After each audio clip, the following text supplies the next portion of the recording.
बीच बहस में आपका स्वागत है। मैं हूं आपके साथ अनुराग मुस्कान। बिहार में सत्ता का संग्राम बेहद दिलचस्प मोड़ पर है। कल सदन में मुख्यमंत्री जीतन राम मांझी के बहुमत साबित करने पर पूरे देश की नजरें गड़ी हैं, लेकिन हिंदुस्तान के राजनीतिक इतिहास में ऐसा पहली बार हो रहा है जब विपक्ष यानी बीजेपी सरकार को बचाने में जुटी है और सरकार में शामिल रहा दल यानी जेडीयू विपक्ष में बैठने पर आमादा है और जो सरकार है यानी मांझी वो बिना दल के हैं।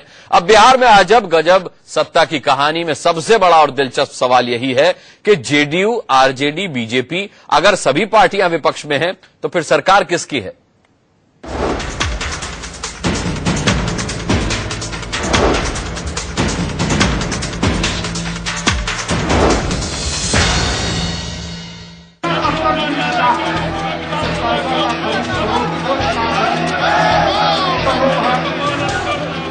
बिहार में गजब का सियासी ड्रामा चल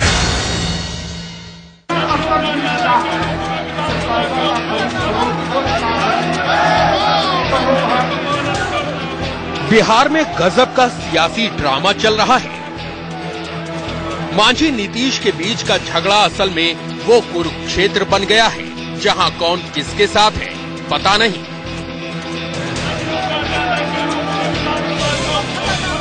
कल तक जो मुख्य विपक्षी पार्टी थी बीजेपी, आज उसकी जगह जेडीयू को स्पीकर ने मुख्य विपक्षी का दर्जा दे दिया तो तिलमिलाई बीजेपी ने स्पीकर के खिलाफ धरना दे दिया।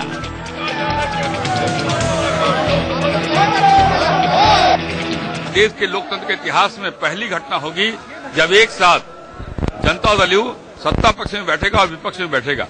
ये पूरी तरह से असंवैधानिक है, अनैतिक है, अलोकतांत्रिक है।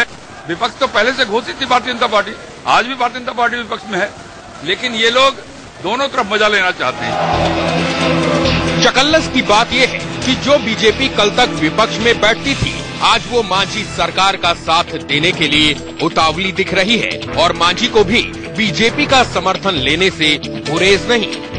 जो विधायक दल की बैठक थी, उस बैठक में विधायकों की आम राय थी कि नीतीश कुमार ने जिस तरह से एक महादलित को अपमानित किया है, उस अपमान का बदला लिया जाए और भारतीय जनता पार्टी को श्री जीतन राम मांझी को समर्थन देना चाहिए। हमको कुछ पता नहीं है, हम विधायकों से समर्थन मांगा है। किस्सा यही खत्म नहीं होता। आगे की मजेदार तस्वीर ये है कि जिस आरजेडी के मुखिया लालू प्रसाद यादव नीतीश के साथ खड़े हैं, उसी पार्टी के सांसद पप्पू यादव पर जेडीयू ने ही आज मांझी के समर्थन में जेडीयू विधायकों की खरीद फरोख्त के आरोप लगा दिए हैं, वो भी एक स्टिंग के जरिए। जरा ये भी सुन लीजिए। ये कितना स्तर गिर चुका है, से पैसा का खरीद फरोख्त, पोस्ट का खरीद प्रलोभन। माननीय मुख्यमंत्री जी से भी हमको बात कराए पप्पू यादव और कहे माननीय मुख्यमंत्री जी से आपको जो वो कह रहे हैं वो सब कुछ आपको मिलेगा, आप एकदम तैयार रहिए, आपका सारा सुविधा मिलेगा। साधु यादव और बीजेपी, साधु यादव और पप्पू यादव दोनों को बीजेपी का भी सहारा बहुत मिल गया और असली चेहरा तो बीजेपी का ना है। अब बीजेपी यदि इनके पक्ष में नहीं रहता तो मांझी जी इतना दिन काहे के लिए दुस्साहस करते?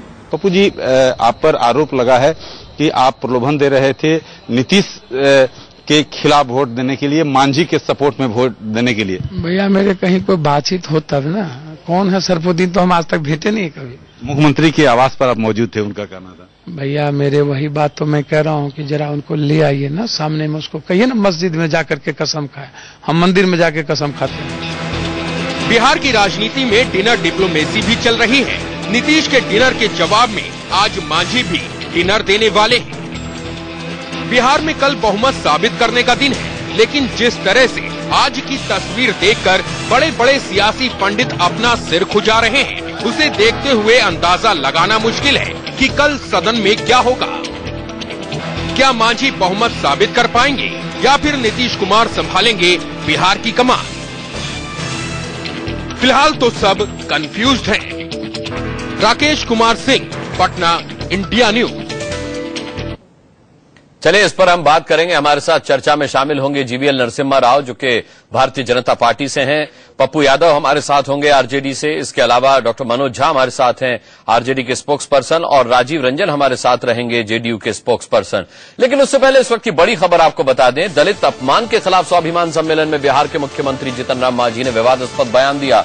मांझी ने इस मंच से विधायकों को खुला ऑफर देते हुए कहा कि अगर मंत्री ही बनना है तो जीतन राम मांझी के पास आइए, सरकार में बहुत सारे पद खाली हैं। सुनिए ये हैरान करने वाला बयान। अपने विधायकों को जरूर आप समझाने का प्रयास कीजिए कि जब गरीबों की बात हो रही है और गरीबों की संख्या 80% है, तो आप मंत्री बनने के लिए अगर जाना चाहते हैं तो जीतन मांझी के पास भी मंत्री का बहुत सा पद है, आइए हम मंत्री बना देंगे। लेकिन और अगर कोई सामाजिक बात है तो सामाजिक बात में आप लोग उनको दबाइए कि क्या गलत हो रहा है, जीतन मांझी क्या किया है।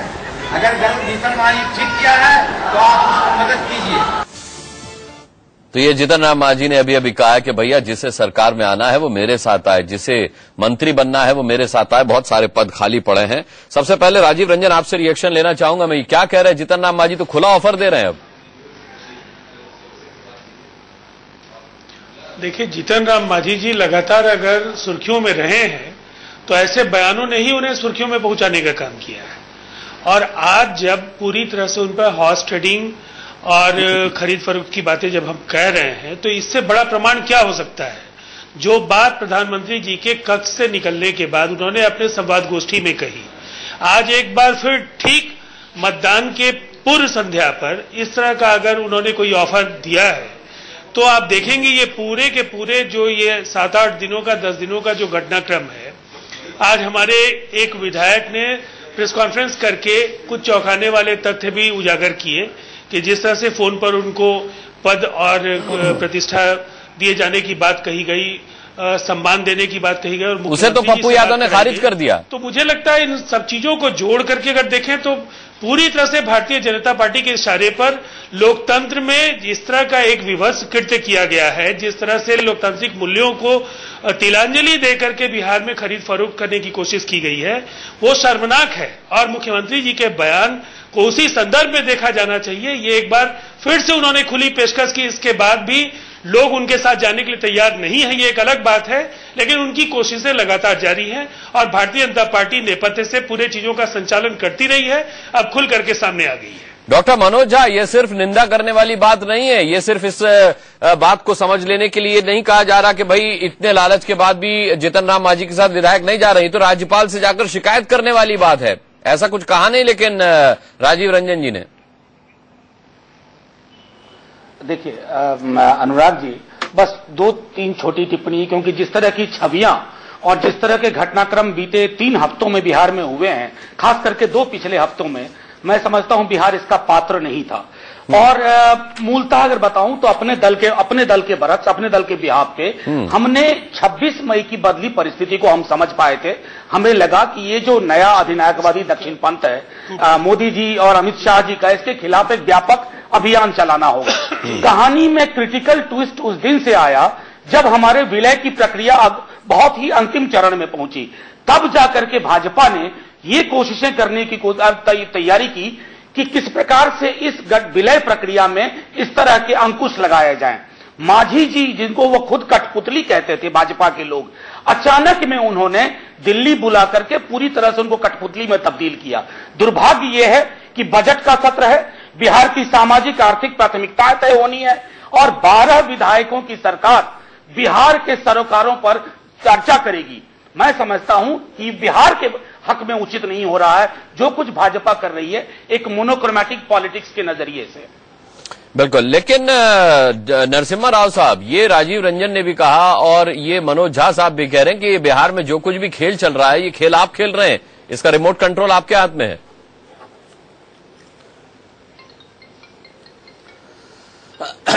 ये इससे बड़ी कोई हास्यास्पद बात नहीं हो सकती अनुराग जी।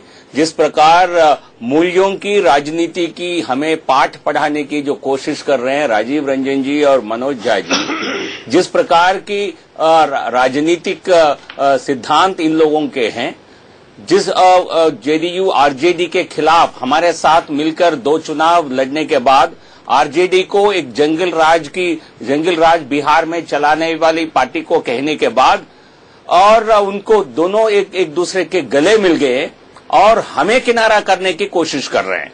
और जब ये तो आप किनारे पर हैं या सरकार के साथ हैं? आप विपक्ष में हैं या पक्ष में? ये तो स्पष्ट करिए, आप किनारे पे हैं? नहीं, देखिए हम तो अपोजिशन में ही हैं। हमारी स्थिति अपोजिशन में आप हैं तो जेडीयू कहाँ है फिर? लेकिन जेडीयू मुख्यमंत्री वहां तो विपक्ष का नेता भी बना दिया गया जेडीयू से। नीतीश कुमार जी थे, जनता दल यूनाइटेड थे। आप अपने मुख्यमंत्री को आपने आपने कहा कि आपने बहुत बड़ा कल्याण किया था दलित वर्ग का। एक दलित महादलित को मुख्यमंत्री बनाकर आपने पूरे समाज का वोट बटोरने की आपने कोशिश किया है। और जब आपको लगा कि ये मुख्यमंत्री हमारे जो पार्टी जिस प्रकार की आरजेडी सरकार चलाती थी उस प्रकार की सरकार वो आपके लिए नहीं चलाएंगे, तो आपने उनसे समर्थन खींचने की बात करी। तो ये जो भी संकट है बिहार में आज, ठीक है राजीव रंजन आपकी बात का जवाब देना चाहते हैं। राजीव रंजन जी, वैसे ये बड़ा दिलचस्प है कि भारतीय जनता पार्टी अपने आप को विपक्ष में बताती है और मांझी के साथ खड़ी भी नजर आती है। जेवीएल नरसिम्हा राव जी और उनके बार बार ये कहने की कोशिश क्यों करते हैं कि महादलित होने के कारण जीतन मांझी जी को मुख्यमंत्री नीतीश कुमार जी ने बनाया। नीतीश कुमार जी ने उस समय भी उनको कैबिनेट के एक वरीय सदस्य के तौर पर उनके अनुभव के आधार पर बिहार के मुख्यमंत्री पद के लिए नामित करने का काम किया था। लेकिन आप अपने उन बयानों का संज्ञान क्यों नहीं ले रहे हैं जो पिछले 6 महीने में लगातार आप जीतन राम मांझी जी के खिलाफ देते रहे हैं? कभी उनके दामाद को पीए बनाने के सवाल पर, कभी बिहार में कानून और व्यवस्था के सवाल पर, कभी उनके लिए जा रहे तुगलकी फैसलों के सवाल पर। अगर आप आर्काइव में जाइए, अपने पिछले बयानों का संज्ञान लीजिए।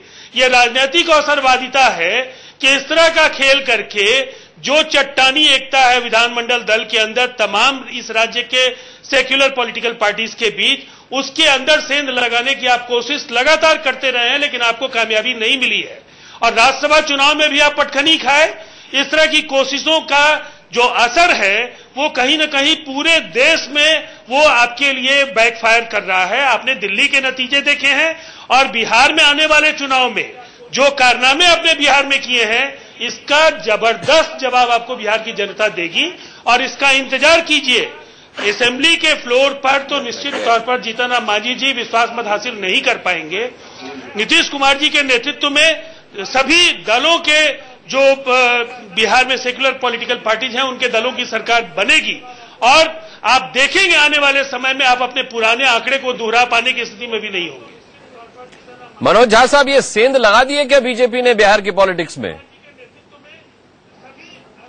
अनुराग जी, मैं समझता हूं ना कि कई बार हम लोगों को व्यक्ति से अलग होकर के सोचना चाहिए। राजीव रंजन राष्ट्रीय जनता दल के लिए ये जीतन राजीव रंजन जी, मैं आपने जो राह दिखाया, साहब आते हैं, मैं आपके पास आता हूं, राजीव रंजन जी को जवाब दे लीजिएगा। कोई बयान दिया था, कोई मंत्रिमंडल का ऑफर दिया था, आपने ही इसकी शुरुआत की। आपने ही राष्ट्रीय जनता दल को तोड़कर और लाजपा को तोड़कर आपने जिस प्रकार सरकार बनाए। ठीक है, आप अपनी स्थिति बताइए। अभी तुरंत आपने झारखंड में जेवीएम के साथ क्या किया? ठीक है, उन तक आवाज नहीं पहुंच रही। आपके पास वहां विधानसभा में पर्याप्त बहुमत होने के बाद भी केवल गठबंधन के एक साझेदार दल को हैसियत में लाने के लिए आपने वहां सुदेश महतो को हाथ में रखने के लिए आपने जेवीएम को तोड़ दिया। कौन किसके हाथ में है, कौन किसके साथ में है? बिहार की राजनीति में स्थिति स्पष्ट नहीं हो पा रही है आज की तारीख में। मनोज झा बोलें। अनुराग जी, मैं इसलिए ये बात कह रहा था कि जरा जीतन राम मांझी बनाम नीतीश कुमार जी से इसको अलग किया जाए। मेरा मानना है कि इसमें कई चीजें तार हुई हैं। 3 हफ्ते एक राज्य अंधकार और अस्थिरता में रहा है। 3 हफ्ते किस संविधान की दुहाई दे रहे हैं जीवीएल नरसिम्हा राव जी? पढ़े लिखे संवेदनशील व्यक्ति हैं। एसआर बोम्मई जजमेंट का लब्बो लुबाब है, रिस्पेक्ट द मेजॉरिटी। वो बोम्मई वाली जो परिघटना थी उसको आप फिर दोहराने की कोशिश कर रहे हैं। राज्यपाल महोदय चाहते तो दूध का दूध, पानी का पानी 3 दिन के अंदर, 4 दिन के अंदर कर देते। मैं समझता हूं कि बिहार में जो आज हो रहा है, कोई किसी को खरीदने की बात करता है, कोई कहीं आरोप लगा रहा, इनसे राजनीतिक गरिमा धूमिल हो रही है। और इसके लिए भाजपा के शीर्ष नेता और कुछ संवैधानिक पद पर बैठे लोग सीधे तौर पर जिम्मेवार हैं। जी, जीवीएल नरसिम्हा राव, क्या ये हास्यास्पद नहीं है कि आप खुद को विपक्षी पार्टी बता रहे हैं और मांझी के साथ भी खड़े नजर आ रहे हैं? अपनी स्थिति तो स्पष्ट कीजिए आप।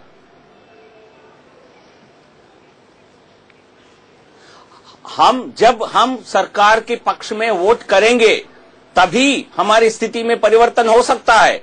क्या जेडीयू ये दावा करने के बाद पहले उनकी सरकार आज भी चल रही है? आप मांझी के साथ हैं या नहीं है? पार्टी से एक हिस्सा कौन क्या कह रहा है वो छोड़ दीजिए। आप मांझी के साथ हैं या नहीं है? हाँ जी, आप मांझी के साथ हैं या नहीं है? नहीं, हमने कोई फाइनल निर्णय इस विषय में नहीं किया है। कल वोट करेंगे मांझी के पक्ष में विधानसभा सत्र पर, तभी ये स्थापित होगा। हम अपोजिशन स्पेस में नहीं, आप इसके निर्णय के लिए शाम तक हमें आपको इंतजार करना होगा। हमारे राज्य की इकाई और हमारे विधानसभा के भारतीय जनता पार्टी के विधानसभा लेजिस्लेटिव पार्टी जो है, उन्होंने इस पक्ष में विचार किया है। रेफरेंडम हुआ है विधायकों के बीच में, जीवीएल नरसिम्हा राव आप उससे इत्तेफाक नहीं रखते जिसमें विधायकों ने कहा था कि मांझी का साथ देना चाहिए? इस पक्ष में विचार किया है। रेफरेंडम हुआ है विधायकों के बीच में, जीवीएल नरसिम्हा राव आप उससे इत्तेफाक नहीं रखते जिसमें विधायकों ने कहा था कि मांझी का साथ देना चाहिए?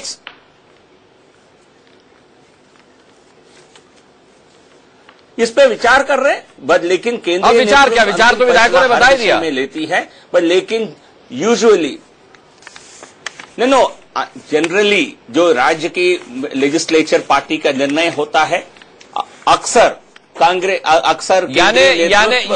कोई अगेंस्ट में जा सकते हैं आप अभी, लेकिन यानी मांझी के अगेंस्ट में जा सकते हैं अभी, ऐसा भी निर्णय हो सकता है। अनुराग जी, एक छोटी टिप्पणी करूं?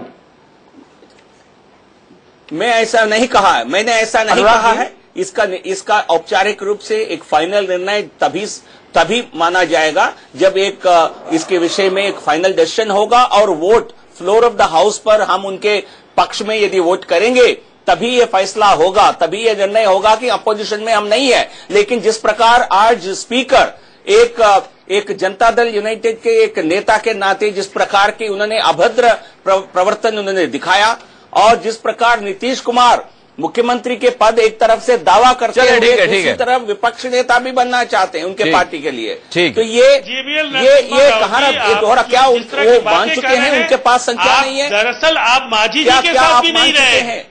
आप बिहार में एक संवैधानिक संकट पैदा करना चाहते थे, विधानसभा भंग होने की परिस्थिति पैदा करना चाहते थे, लेकिन आपके मंसूबे नाकाम हुए और अब आप बगले झांक रहे हैं। ये सब आपके कारण हुआ है राजीव रंजन जी, आपके नेता की महत्वाकांक्षा के कारण हुआ है। आपकी नेता नीतीश कुमार जनता के साथ, बिहार की जनता के साथ आप खिलवाड़ कर रहे हैं, प्रतिबद्धता के और जनता के साथ खिलवाड़ कर रहे हैं। और हमें उस फैसले पर अभिमान है और हमें ये लगता है कि हमारी जो आशंकाएं खिलवाड़ कर रहे हैं जनता के साथ। बीजेपी क्या कर रही है अगर ये खिलवाड़ कर रहे हैं तो? जीवीएल नरसिम्हा राव, और जिस तरह से अगर जेडीयू खिलवाड़ कर रही है तो बीजेपी क्या कर रही है? 10 बच्चे पैदा करने की बात आप कर रहे हैं। अरे कहाँ 10 बच्चे? 370 के जरिए लेकिन हम सुलझाने की कोशिश आपने की, तो हमें ये लगता है कि जो फैसला हमारे नेता ने किया था वो बिल्कुल सही किया था। नीतीश और कुमार उस फैसले के साथ बिहार की जनता आज है। नीतीश कुमार जी के महत्वाकांक्षा के कारण आज जो भी हो रहा है पटना में, बिहार में, इसका पूरी जिम्मेदारी नीतीश कुमार जी के हैं। उनके महत्वाकांक्षा के कारण हुआ। मैंने आपको सुना है, मैंने आपकी बात को सुना है राजीव रंजन जी, आप सुनने की हिम्मत रखिए। नीतीश कुमार जी ने अपनी महत्वाकांक्षा के कारण प्रधानमंत्री बनने के चक्कर में आज मुख्यमंत्री इन वेटिंग बन गए हैं और जिनके नेता के खिलाफ, लालू प्रसाद यादव जी के खिलाफ जिस प्रकार उन्होंने टिप्पणियां पहले किए थे, और आज जंगल राज के लिए और जंगल राज में की बात कही है, उनका जंगल राज में नीतीश कुमार राजा बनना चाह रहे हैं। अनुराग जी जोड़ने का फैसला किया था जब वो सवाल खतरे में दिखे। अनुराग जी ठीक है। मनोज झा आप अपना रिएक्शन दें, मेरे सवाल का जवाब भी उसमें दें कि पप्पू यादव क्या कर रहे हैं, उन पर तो स्टिंग हो रहा है। जंगल राज का नीतीश कुमार राजा बनना चाहते हैं। ठीक है।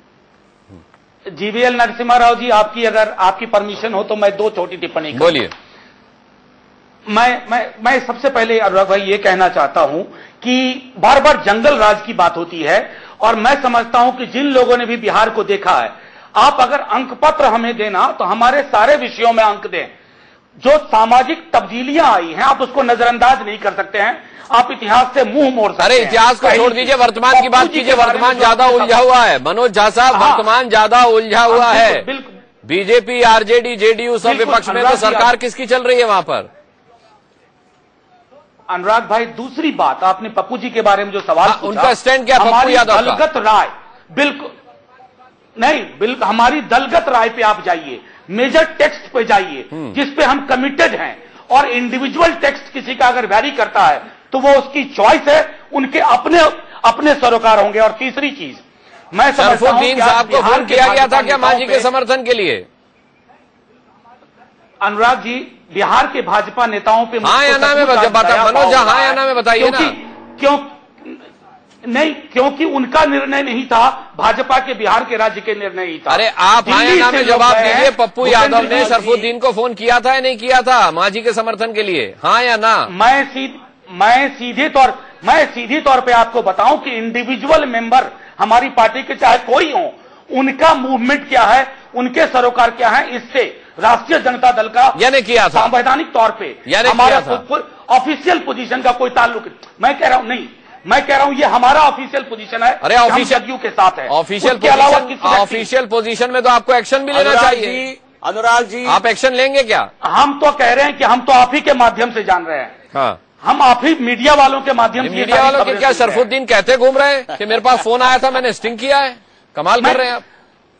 मैंने आप ही जैसे चैनलों पर ये खबर देखी है। दोनों दल, जनता दल यूनाइटेड और राष्ट्रीय जनता दल, एक दूसरे का विलय के लिए बात कर रहे थे। दोनों एक महाजनता दल बनाने के पक्ष में जा रहे थे, और जिस प्रकार दोनों अभी बटे हुए हैं, इससे स्पष्ट हो जाता है नहीं है, दोनों के पार्टियों के बीच कभी विलय नहीं हो सकता है। और मैं राजीव रंजन जी से सुनना चाहूंगा, जो मनोज झा जी जो सोशल परिवर्तन की बात कह रहे हैं, जो सोशल इंजीनियरिंग की, सोशल जस्टिस की, जो चले पप्पू यादव हमारे साथ इस वक्त जुड़ रहे हैं। पप्पू यादव, हालांकि आपने कहा आप शरफुद्दीन को नहीं जानते, लेकिन शरफुद्दीन का दावा है कि उन्होंने स्टिंग किया है, बाकायदा आपने उनको फोन किया है समर्थन के लिए मांझी के। भैया मैं तो कहा ना कि वो बताएं, अल्लाह चले मस्जिद में। कभी मेरी जान पहचान, कभी देखा सुनी, कभी मुलाकात दूर दूर तक। जब मेरी कोई मुलाकात नहीं, जान पहचान नहीं, कोई मतलब नहीं, अब सबसे बड़ी बात है, ये जांच का विषय है कि क्या ये पूरा साजिश नहीं रची गई? किसने रची? कोई फोन आएगा, तुम कोई वीडियो बनाओ। आप हमको एक बात बताएंगे ना, ये किसी भी एक्सपर्ट से, लॉयर से, ठीक है, मान लिया आपकी बात पप्पू यादव जी, लेकिन आप नीतीश के साथ हैं मांझी के साथ? अपना स्टैंड क्लियर कीजिए। देखिए, मैं एक बात बता देना चाहता हूं कि जिन लोगों ने इस बिहार में सामाजिक न्याय की ताकत को कमजोर किया, लगातार वो बैकड्रॉप से यहां पर लगातार लालू यादव जी, कर्पूरी ठाकुर और इनके विचारधारा को समाप्त करने की साजिश रचते हैं। मैं ऐसे लोगों के खिलाफ, मैं बार बोलने को तैयार है पप्पू यादव, या केवल गोल गोल बात को घुमाएंगे? आप ये बताएं। आप नीतीश के साथ हैं, मांझी के साथ? मैं जरूर, देखिए एक बात क्लियर मैं बता दूं, पार्टी कंप्लीट रूप से लालू यादव जी, मांझी जी, नीतीश जी को स्टैंड लिए हुए। मेरा स्पष्ट है कि पार्टी, जब हमारी जमात और सामाजिक न्याय की ताकत कमजोर होगी तो हम किस जमात को लेकर के बिहार में रहेंगे? गरीब समाप्त हो जाएगा और यही दलाल लोगों की राजनीति तो किसका साथ देंगे बताइए ना? सारे विधायकों का मान सम्मान, ये ललन सिंह, पीके साही, ये संजय सिंह, संजय झा, ये लोग राजनीति करेंगे? कोई करे, किसी के साथ करे, मुझे कोई दिक्कत नहीं। पप्पू यादव, आप किसका साथ दे रहे हैं लोगों से? अरे आप किसका साथ दे रहे हैं? मैं साथ में किसी का नहीं दे रहा हूं। मैं अपने नेता से बार बार आग्रह कर रहा हूं कि आवश्यकता है 27% जो दलित महादलित है और जो समाज में जो सामाजिक न्याय की ताकत है उसको साथ रखने की। यानी आपका इशारा ये है कि लालू नीतीश का साथ छोड़ दें? नहीं, मैं कहा नीतीश जी के तो खिलाफ हुई नहीं कभी, और मैं क्यों कहूंगा नीतीश का साथ छोड़ दें? लेकिन जीतन राम मांझी, जिनको नीतीश कुमार जी ने दलित महादलित का आइकॉन बना दिया, आप उसको गाली दे करके लात मारेंगे तो आपकी बड़ी जमात आपसे अलग हो जाएगी। इसीलिए आप चाहते हैं कि मांझी का समर्थन वो किया जमात जाए। यदि बीजेपी के गोद में जा, मैं चाहता हूं कि मांझी जी का समर्थन रखा जाए। ये लीजिए, पप्पू यादव ने अपना स्टैंड क्लियर कर दिया है। अब क्या कहेंगे आप मनोज झा साहब? पप्पू यादव चाहते हैं कि मांझी का समर्थन किया जाए। देखिए, आपको मैंने शुरू में ही एक बात कह दी थी कि वो मैं आग्रह कर रहा हूं, ये तय पाया गया था, बहुत विश्लेषण मैंने आग्रह किया था कि आज की जो परिस्थिति है। जी बोलिए मनोज झा। अनुराग जी, उस परिस्थिति में काफी विश्लेषण के बाद, विवेचना के बाद यह तय पाया गया कि आपको एक लार्जर संदर्भ देखना है, व्यापक संदर्भ है कि भाजपा कमजोर करने में लगी हुई है। सामाजिक सरोकार के कार्यक्रम बंद किए जा रहे हैं, लेबर रिफॉर्म के नाम पर क्या हो रहा है। तो आप बिहार के एक छोटे से मुद्दे को लेकर के एक बड़े व्यापक पटल पे जाइए। एक विलय की प्रक्रिया है, उस विलय की प्रक्रिया में एक सहजता आएगी कि अगर आप ये डिजाइन समझें कि जीतन राम मांझी जी के पीछे। चलिए, तो इस वक्त बिहार की राजनीति में सबसे दिलचस्प मोड़ है। पप्पू यादव ने इंडिया न्यूज से अभी कहा कि मैं मांझी का समर्थन करता हूं और उन्होंने अपनी पार्टी से भी आग्रह किया है कि वो मांझी का कल समर्थन करें। आरजेडी सांसद पप्पू यादव ने साफ तौर पर कहा है कि वो चाहते हैं कि मांझी के साथ उनकी पार्टी खड़ी हो। उन्होंने पार्टी से आग्रह किया है और ये बात इंडिया न्यूज से उन्होंने कही है कि वो मांझी का समर्थन करते हैं। बहरहाल कल विश्वास मत के दौरान क्या होगा, अब बिहार की ये जो दिलचस्प राजनीति तरह तरह के मोड़ों से निकलती हुई जा रही है, कल ये किस मुकाम पर आकर रुकेगी, हम इसका इंतजार करेंगे। लेकिन उससे पहले राजीव रंजन, मैं आपसे अब रिएक्शन लेना चाहूंगा, क्योंकि पप्पू यादव साहब अपना स्टैंड क्लियर कर चुके हैं, अपनी पार्टी से आग्रह कर चुके हैं और कह चुके हैं कि वो मांझी के साथ खड़े हैं। अब क्या करेंगे आप? नहीं, मैंने आग्रह किया है।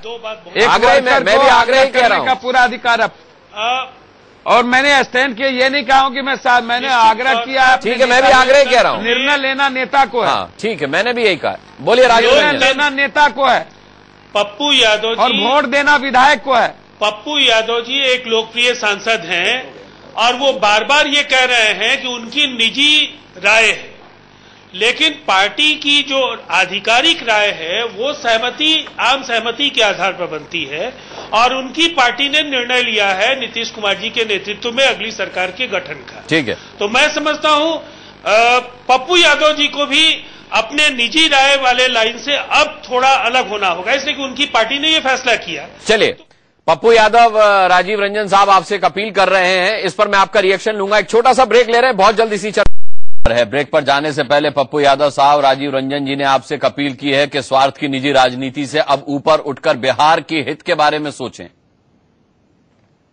देखिए, मैं आपको बताना चाहता हूं कि निजी राजनीति तो कभी पप्पू यादव ने की नहीं।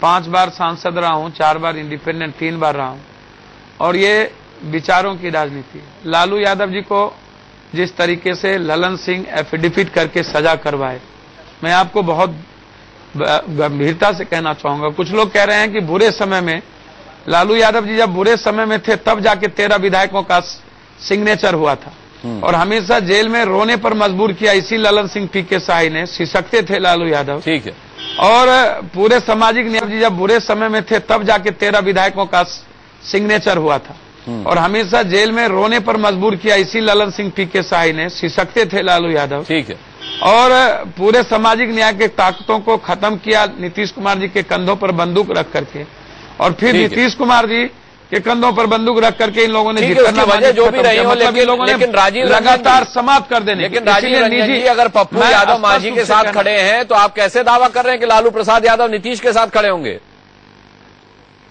नहीं, कैसे नहीं खड़े होंगे, ये बात मत कही। मैं जीतन राम मांझी बार बार कह रहा हूं कि मैं आग्रह कर रहे हैं आप, मुझे पता है, मैंने यही कहा। वो नेता अपनी पार्टी से आप आग्रह कर रहे हैं मांझी के साथ। नहीं कहते हैं ना आप। हाँ। और मैं वो नेता, मैं बार बार वही कह रहा हूं, अधिकार है पूरा निर्णय लेने का। अगर राजीव रंजन जी इनकी पार्टी ने इनका आग्रह मान लिया तो फिर नीतीश का दावा तो खोखला साबित हो जाएगा। नहीं, अब तो बात उससे काफी आगे आ गई है। पप्पू यादव जी भी जानते हैं कि इनके विधानमंडल दल ने निर्णय नीतीश कुमार जी के पक्ष में मतदान करने का लिया है और लगातार कल भी उनके विधायक दल की बैठक हुई है।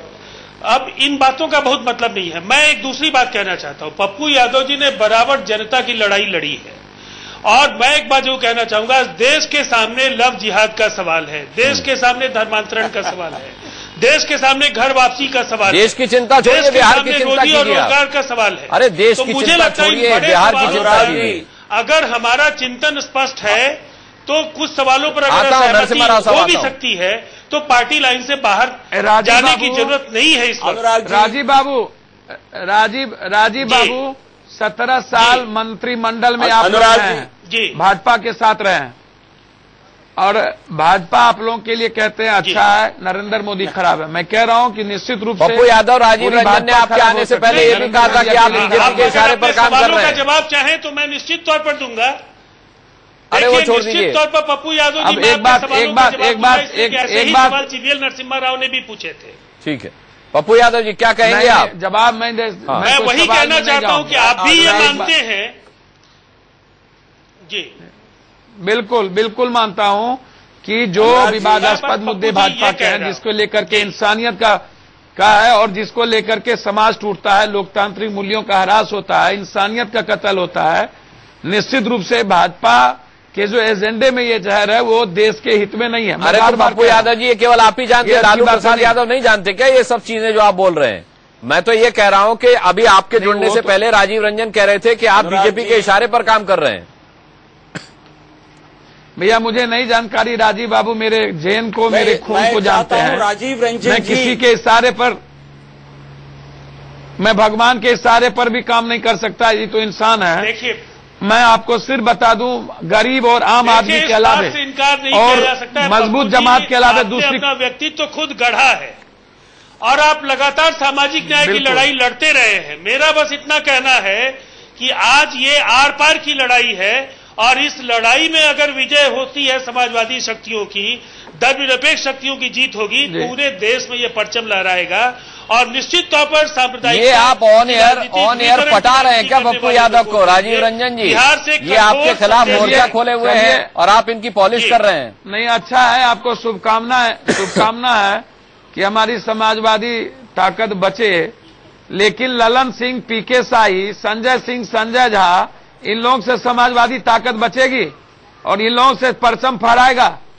आप हम जानना चाहेंगे आपसे, ये बात ठीक है? हमारे नेता नीतीश कुमार जी, लालू प्रसाद यादव जी कुछ की एक विचार है, ये लोग में आप जानते हैं कि बिहार में भारतीय जनता पार्टी के सिवाय केवल 4 राजनीतिक दल हैं और इन चारों राजनीतिक दलों के राजीव रंजन जी, समय कम है भाई, जाने का अगर फैसला जीवीएल नरसिम्हा राव, तो ये सबका निर्णय है। पप्पू यादव आपके इशारे पे काम कर रहे हैं, मांझी आपके इशारे पे काम कर रहे हैं। सवाल ये उठता है कि राजनीति में बिहार की आप पूरा खेल रहे हैं और इनकार भी कर रहे हैं। आपकी अपनी स्थिति स्पष्ट नहीं है, ना आप करना चाह रहे हैं।